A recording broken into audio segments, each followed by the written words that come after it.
Amaravati mega plan.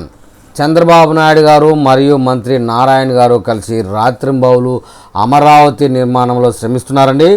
అయితే ఇప్పుడు కొత్తగా 5,000 ఎకరాల భూసేకరణ చేయాలన్నట్టుగా మనం సోషల్ మీడియాలో వార్తలు వింటా ఉన్నాం. విమానాశ్రయం కోసమే అదనపు భూసేకరణ అంటూ ఒక అప్డేట్ ఇచ్చారు. ఒక విమానాశ్రయమే కాదు, క్రీడానగర నిర్మాణానికి కానివ్వండి, ఇతరత్ర చాలా రకాలైనటువంటి వ్యవహారాలు, కాలేజీలు, ఐఐటి భవనాల కోసం అన్ని విషయాల్లో కూడా వీళ్ళు ఇద్దరు ఒకరినొకరు సమన్వయం చేసుకుని రాత్రింబవలు అమరావతి కోసం పాటుపడుతున్నారు. ఇది అమరావతి వాసులకి శుభవార్తని చెప్పాలి. ఇకపోతే అమరావతిలో అంతర్జాతీయ విమానాశ్రయం, క్రీడానగరం నిర్మాణం కోసం అదనంగా 30 నుంచి 40 వేల భూసేకరణ అవసరం అవుతుందని మంత్రి నారాయణ గారు అయితే మీడియా ముందు తెలపడం జరిగింది. మంగళగిరి, తాడేపల్లి, గుంటూరు, విజయవాడను కలిపి మెగా సిటీగా అభివృద్ధి చేయనున్నట్లుగా చెప్పారు. ఇక అయితే రాజధానిలో ఎయిర్పోర్ట్ కోసం 5,000 ఎకరాలు అవసరమని, ల్యాండ్ పూలింగ్లో తీసుకోవాలని స్థానిక ప్రజాప్రతినిధుల విన్నపం చేసినప్పటికీ దీంతో రైతులకు రిటర్నబుల్ ప్లాట్లు, ఇతర పనులకు 1,000 ఎకరాలు అవసరమని చెప్తున్నారు. రాజధానిలో క్రీడానగరం కూడా నిర్మించడానికి భూసేకరణ కోసం నారాయణ గారు అయితే గత 2 రోజుల కింద 2 గ్రామాలు తిరిగి పరిశీలించడం జరిగింది. మంగళగిరి, తాడేపల్లి, గుంటూరు, విజయవాడ మహానగరం ఏర్పాటుకైతే చాలా శ్రమ పడుతున్నారండి నారాయణ మంత్రి గారు.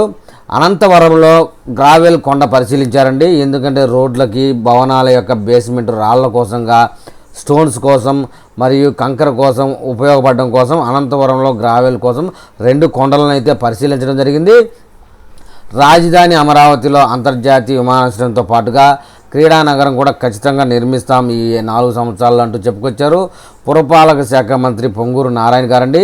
అదేవిధంగా తాడేపల్లి, మంగళగిరి, విజయవాడ, గుంటూరు ప్రాంతాలను కలిపి మహానగరంగా ఏర్పాటు చేయనున్నట్టుగా, ఈ నేపథ్యంలో అమరావతి అంతర్జాతీయ విమానాశ్రయం ఉండాలని సీఎం చంద్రబాబు నాయుడు గారు మదిలో మాట అన్నట్టుగా ఆయన వెల్లడించారు.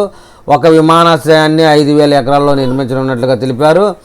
రైతుల నుంచి భూసేకరణ ద్వారా భూమిని తీసుకోవాలని స్థానిక ప్రజాప్రతినిధులు కోరుతున్నారని, ఇదే జరిగితే మరింత భూమి అవసరమని, రైతులకు ఇచ్చే రిటర్నబుల్ ప్లాట్లు, మౌలిక సదుపాయాల కల్పన, ఇతర అవసరాలకైతే 30-40 వేల ఎకరాలు అవసరం అవుతాయని తెలిపారు.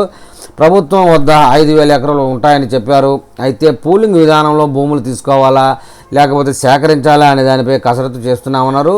భూసేకరణ విధానంలో అయితే రిజిస్ట్రేషన్ ధరకు 2.5 రెట్లు మాత్రమే ఎక్కువ వస్తుందని, అలా కాకుండా భూసేకరణ ద్వారా తీసుకుంటే రైతులకు ప్రయోజనం ఉంటుందని ఈ ప్రాంత ఎమ్మెల్యేలు తమకు చెప్పారన్నట్టుగా మంగళగిరి, తాడేపల్లి, గుంటూరు, విజయవాడను కలిపి త్వరలో మెగా సిటీ ఏర్పాటు చేయాలనే ఆలోచనలో ఉందన్నారు.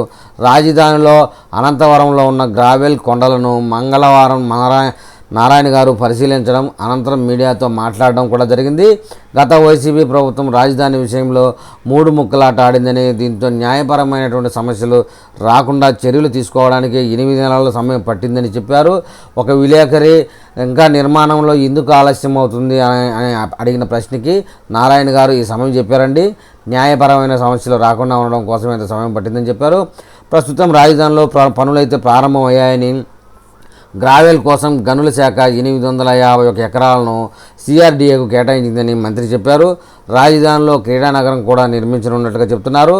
అమరావతికి టైం లైన్ అనేది వచ్చేసి మరో 10 రోజుల్లో 15,000 మంది పనులతో 15,000 మందితో పరుగులు పడుతాయండి పనులు. ఏడాదిలోగా అధికారుల భవనాలన్నీ నిర్మాణం పూర్తి చేసుకుంటాయి. 4,000 మంది అధికారులకు సకల సౌకర్యాలతో ఏర్పాటు.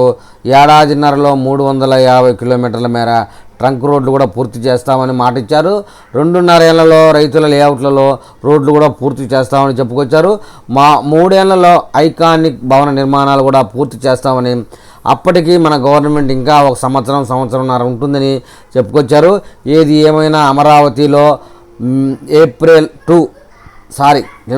మే 2వ తేదీ నుంచి పనుల విషయంలో ఎక్కడ పడితే అక్కడ విపరీతంగా యంత్రాలు, కార్మికులు కనబడడం సహజమని నారాయణ చెప్పుకొచ్చారు. అయితే దుమ్ము, ధూళి, ప్రజావాసాలకు ఇబ్బంది లేకుండా ఉండడం కోసం తగిన ఏర్పాట్లు చేస్తామని చెప్పుకొచ్చారండి.